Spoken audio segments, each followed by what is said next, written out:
you waiting? What are you waiting for?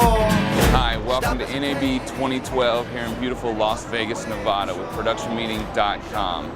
There's two groups of people here, the people who make the gear and the people who want the gear. Let's go get ready. What are you waiting for?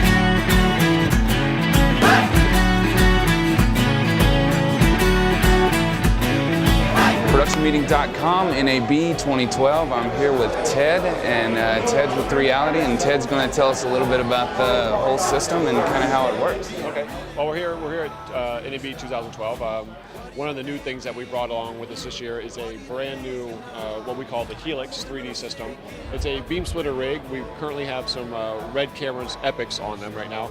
But what we've done is we've taken the best of a company that we joined forces with this year, Technica, which was great in manufacturing the look of rigs and the mechanicals of rigs, and taken our software and our motorization to automate 3D and put them together on one rig. And that's what's, so you see the outside, but on the underbelly we have the software that allows you to shoot 3D faster, cheaper, as well as making sure it's perfect so that the audience embraces 3D rather than gets turned off by it.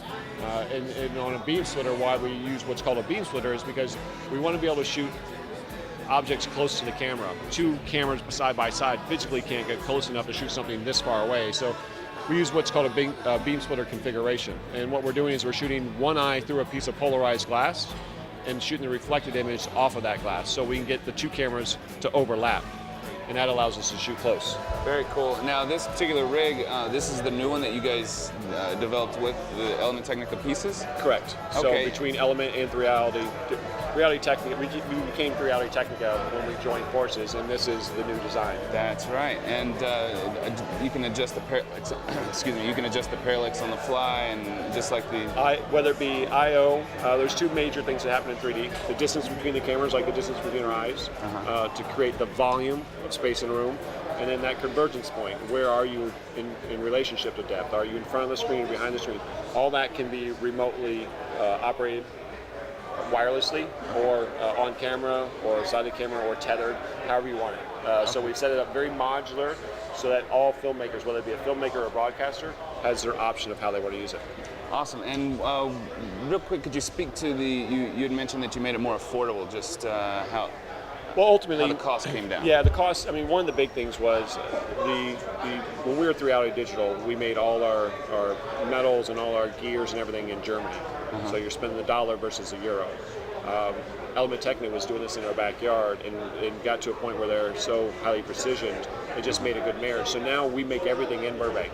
So from start to finish, we make everything in Burbank, and with the redesign, that we already knew what we wanted, so it was easy to do in Burbank. So that's where we're going to be able to drive the cost down on that side, but also we're driving the cost down in post. We see a lot of shows spend a lot of time in post because they're fixing images. When you get the images out of these rigs, you don't have to spend all that time trying to fix the images. They're coming out clean, so we're just going to hand you a tape. You're just going to post it like any other show. Right, and we all know post cost can drive it up quick. There is no fix it and post in 3D. If it's wrong, it's wrong, and sometimes if it's so wrong, you can't even use it. Very cool. And just give you an opportunity, did you have anything special at NAB 2012 you wanted to speak of, or? Well, the Helix is a major thing. We have, if you walk around the room and take a look, we have some plates for the F3s that have come out by Sony to allow you to put the F3s in different configurations. The video truck that's outside right now, we're showing automated convergence operators where you don't need, if I'm shooting a live show and every camera requires somebody pulling depth to actually lay that depth in, we're showing that we can do that automatic now, and we can set levels so that there's not, if I have 8 cameras, I don't have to have 8 guys in the truck per camera, or 1 per camera, so 8 guys. But also the fact is, we're all over the world right now. We have systems in the UK and Asia where we're not only, we sell the product so that the end user can use it themselves and improve upon it, but we also produce our concerts and movies ourselves. So we're pretty much a catch-all because we basically want 3D to get better. We want people to learn it. So if anyone needs anything from us, they just call us. Very cool. Absolutely. Ted, who are some of the major stars in 3D that you guys have been having some success with? Well, this last year was a good year. This last year I shot the Black Eyed Peas twice, once in the States, once in Paris. We just produced the Katy Perry movie we'll see in July 4th this Okay. year, released by that out. Paramount and by Imagine Entertainment, Brian Grazer. And then Britney. I did Britney in October. That went out. We released a 2D. We went platinum on the 2D DVD, and 3D's out there as well. And so all the major stars are embracing it. It's creative, it's fun, it's natural. While you're shooting 3D, you have 2D, so why not shoot? And even if you don't release it, why not archive it for the future? Because realistically, 3D is a young person's generation. I have a daughter who's 4. She loves watching 3D, and that's what we have to remember. All those little things that we grew up that we loved, well, that's where that young generation is now with 3D. So we have to, as being older, the statesmen, we have to remember it's not for us, it's for them. Right, and let's face it, if you're at the next level, you should shoot at the next level. Right, I mean, exactly. And my 4-year-old, now she loves Katie, she loves Black Eyed Peas, and she loves Britney, because she's heard that music so much in my house. It's what she loves. Yeah, any other questions? Talk to us about the market for 3D. There's a whole lot of people out there that say that's it's a good one. bad, it's passing. What do you have to say to those people? Yeah, we hear this a lot, that the market is in a down market, or the 3D market's going to go away. The 3D market's not going to go away. There's been some mistakes along the way, whether it be from production side, manufacturing side, or whatever. But like right now, the market is slow all over, 2D, 3D. The issue, it's sort of like the HD world, you had these HD TVs, but you didn't have the content. It's getting there. Every TV that you buy pretty much now out of Best Buy is 3D enabled.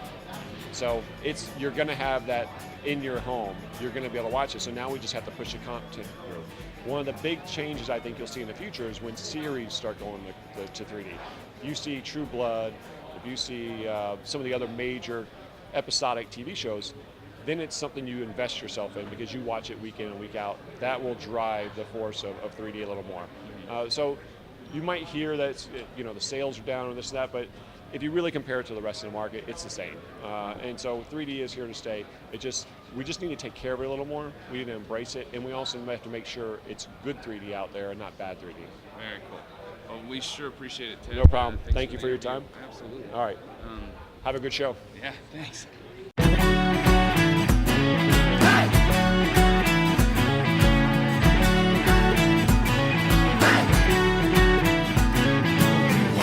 Why are you waiting? What are you waiting for? Stop hesitating. Wander away from shore. Jump in the mainstream. Come on the water's warm. Why are you waiting? What are you waiting for?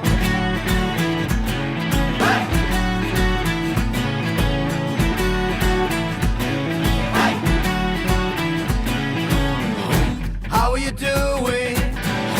Now that you're moving on, now that you're moving, do you really know how to stop? What are you thinking? What are you thinking of? Swimming or sinking on the brink of a waterfall? All these stars